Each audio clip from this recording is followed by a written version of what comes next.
और इस वक्त की बड़ी खबर आपको बता रहे हैं, बांग्लादेश में इससे बड़ी खबर, जहां पर शेख हसीना की मौत की सजा दी गई है। आज कोर्ट में जो फैसला उनको सुनाया जाना था, पूरे बांग्लादेश में सुरक्षा चाक चौबंद की गई थी, उसमें देखिए शेख हसीना के खिलाफ ये फैसला आया है।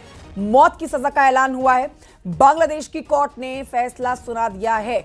महीनों चली सुनवाई के बाद फैसला आ चुका है। शेख हसीना पर फैसले का दिन था आज, और इसी बात का अंदेशा जताया जा रहा था, जिसके लिए हाई अलर्ट और सेना को भी अलर्ट पर रखा गया था पूरे बांग्लादेश में। शेख हसीना इस समय भारत में है। 78 वर्ष की शेख हसीना, अब देखिए मौत की सजा का ऐलान इनके खिलाफ हुआ है। मानवाधिकार का उल्लंघन करना और अशांति फैलाने का इनके ऊपर गंभीर आरोप। 2026 के बाद से ही देखिए किस तरह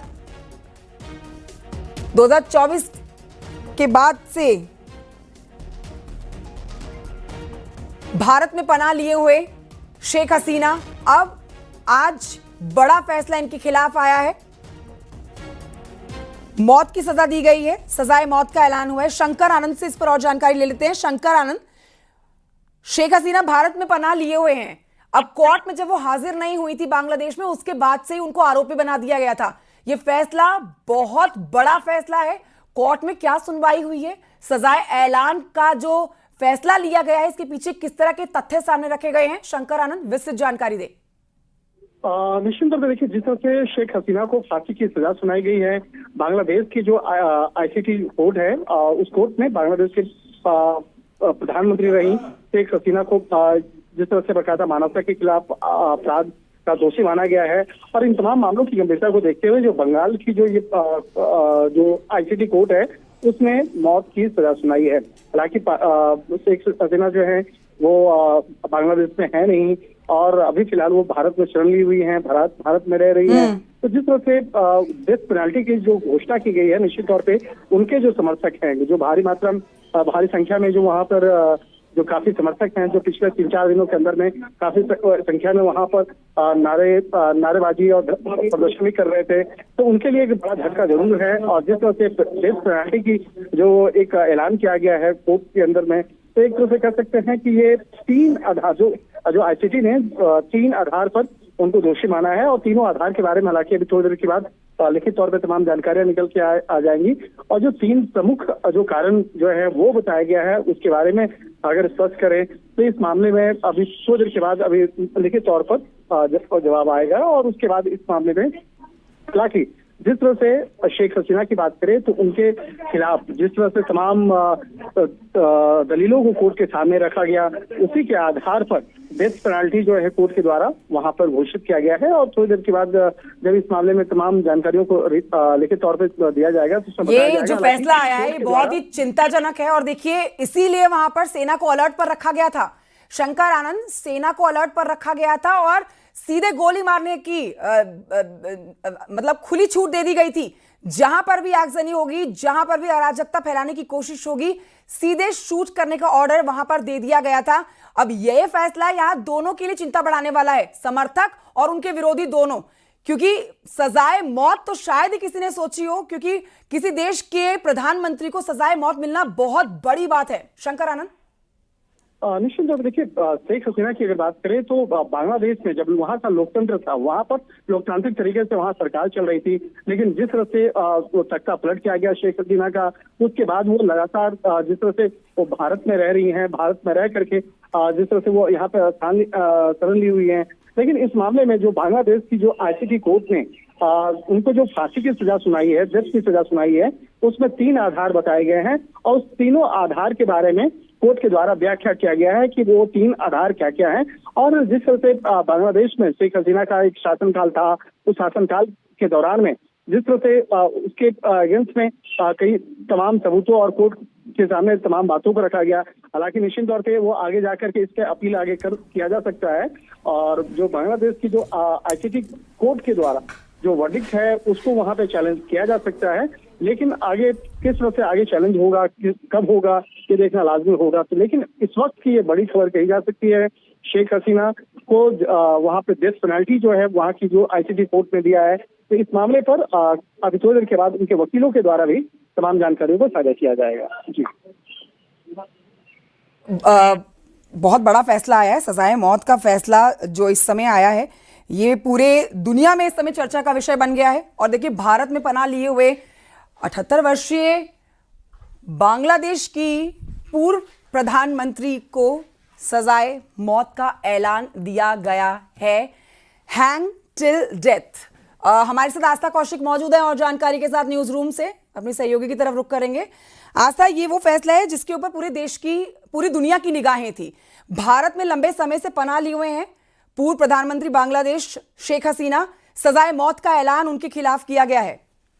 देखिए, शेख हसीना, भारत ने उनको शरण दी है। इस वक्त वो भारत में रह रही हैं और जिस आनन फानन में वो देश छोड़कर भागी थी, वहाँ जो आंदोलन उग्र हो चला था, उसमें हिंसा हो रही थी, गोलियां चल रही थी और जिस तरीके से सरकार के मंत्रियों और सरकार पर भीड़ जो थी वो हमलावर थी, कहीं ना कहीं जान का खतरा था। इसीलिए शेख हसीना देश छोड़कर भागी थी और ये उम्मीद की जा रही थी कि अगर वो देश के अंदर रहती तो जिस तरह पीएम आवास में घुसकर भीड़ ने लूटपाट की थी, उनकी चीज़ों की जिस तरह शेमिंग की गई थी, तो उससे अंदाज़ा लगाया जा रहा था कि भीड़ की जो अंदर हिंसा थी वो कितना आक्रामक रुख अख्तियार कर सकती थी। तो बहरहाल वो देश से बाहर है, भारत के अंदर शरण है, लेकिन वहां मुकदमा चलाया जा रहा है और इसकी उम्मीद की ही जा रही थी क्योंकि वहां तख्ता पलट हुआ है। ट्रिब्यूनल ने उन केसेस को सुना है, 6 फेजेस में इस केसेस की सुनवाई हो रही है और उनको मानवाधिकारों के विपरीत फैसला लेने के जुर्म में उन पर दोष साबित किया गया है और उनको फांसी की सजा सुनाई गई है। दरअसल ये जो आंदोलन था बांग्लादेश के अंदर, ये स्टूडेंट्स ने शुरू किया था और ये इतना हिंसक और उग्र हो चला था कि जगह जगह पर विस्फोट किए जा रहे थे, गोलियां चल रही थी, आर्म्स एम्यूनिशन सेना से छीने जा रहे थे। उस वक्त कितनी खूनी स्थिति बांग्लादेश के अंदर बनी हुई थी। तो ऐसे में शेख हसीना ने भीड़ को कंट्रोल करने के लिए छात्रों पर हेलीकॉप्टर से बम गिराने के आदेश दिए थे। ये बात जो है वो कोर्ट में साबित की गई और इतना ही नहीं, शेख हसीना और उनके साथ पूर्व गृह मंत्री और पुलिस महानिदेशक, ये तीनों इस मामले में दोषी करार दिए गए हैं और उन तीनों को ही ये सजा सुनाई गई है। ये कहा गया है कि उन्होंने मानवाधिकारों की हत्या की है, उन्होंने स्टूडेंट्स पर गोलियां चलाने के आदेश दिए हैं। जिन स्टूडेंट्स की प्रोटेस्ट के दौरान जब प्रशासन ने उन्हें रोकने की कोशिश की, सेना ने रोकने की कोशिश की, जिनकी डेथ हुई या जो घायल हुए, उन पर ऐसे आम एम्यूनिशन, गोलियां, छर्रे का इस्तेमाल किया गया जो स्टूडेंट्स पर नहीं किया जाना चाहिए। तो ये तमाम चीज़ें जो हैं वो सबूत के तौर पर ट्रिब्यूनल में रखी गई, उन पर लंबा मुकदमा चलाया गया और उम्मीद की जा रही थी कि अगर शेख हसीना वहाँ पर होती, जिस हालत में वो देश छोड़कर भागी थी, तो मुमकिन है हमले उन पर भी हो सकते थे। वो वहाँ नहीं है, इसीलिए कोर्ट ने ये फैसला इन सारी चीज़ों को, सबूतों को आधार मानते हुए, इतना ही नहीं, जो टेलीफोनिक कॉन्वर्सेशन जब ये आंदोलन चल रहा था, शेख हसीना, वहाँ के जो पुलिस महानिदेशक थे, उनके पूर्व गृह मंत्री थे, उन सब का भी हवाला ट्रिब्यूनल में प्रस्तुत किया है। उन कॉन्वर्सेशंस को सबूत बनाया गया है, आधार बनाया गया है कि इन्होंने स्टूडेंट्स पर ये जालिम ऑर्डर्स दिए, जिसके बाद वहाँ पर स्टूडेंट्स की डेथ हुई और अब उन पर यह फैसला आया है। हालांकि शेख हसीना को भी इस बात की उम्मीद होगी कि कानूनन रूप से, चूंकि वो देश में नहीं है, जो उन पर मुकदमा चलाया जाएगा उसमें बड़ी से बड़ी सज़ा का ऐलान होगा।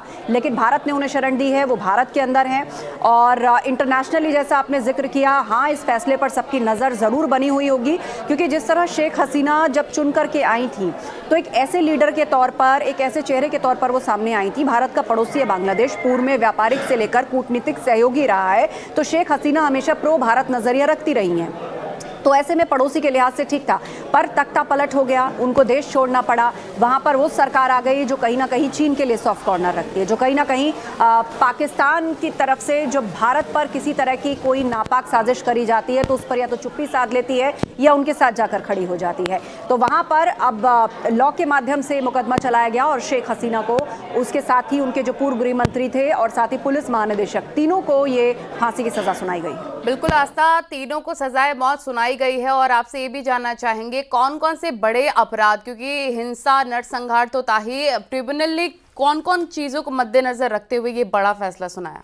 देखिए, ट्रिब्यूनल ने करीब 1400 लोगों की हत्या को माना कि जो 1400 लोग वहाँ पर मरे, उन सब की हत्या शेख हसीना द्वारा करवाई गई। 11,000 से ज़्यादा लोग हिरासत में लिए गए, उनको टॉर्चर किया गया और ट्रिब्यून ये भी बता रहा है कि कौन कौन से साक्ष्य जो है वो शेख हसीना के खिलाफ उनको मिले हैं और फैसले से पहले पूरे मामले को पढ़ करके इसका रिकॉर्ड रखा जा रहा है और इसलिए प्रक्रिया जो है वो लंबी चलती है और पूरी तरह, क्योंकि 6 फेजेस में इस पूरे जजमेंट को आना है, तो ये फिलहाल पहला फेज़ है। हालांकि इसकी कोई इंटरनेशनल अथॉरिटी या आइडेंटिटी नहीं है। ये बांग्लादेश के अंदर उनका इंटरनेशनल क्राइम ट्रिब्यूनल है जिसने इस पूरे मामले को चलाया है। और इसके अलावा राजधानी ढाका में पुलिस को हिंसक प्रदर्शन की स्थिति में प्रदर्शनकारियों को गोली मारने के आदेश शेख हसीना ने दिए। इस बात को भी तस्दीक में रखा गया और शेख हसीना ने फैसले से पहले समर्थकों को कुछ वीडियोस भेजे थे और उस वीडियोस को कोट करके कुछ संदेश लिखा था कि आगे क्या करना है, वो सब भी सबूत के तौर पर रखा गया। और हालांकि शेख हसीना है वो खुद पर लगे आरोपों को हमेशा से गलत बताती रही हैं और उन्होंने ये भी कहा है कि जिसको जो फैसला देना है वो फैसला दे दे, मुझे परवाह नहीं है। जी, बहुत शुक्रिया आपका जुड़ने के लिए, जानकारी देने के लिए आस्था। ये महत्वपूर्ण खबर आपको बता रहे थे।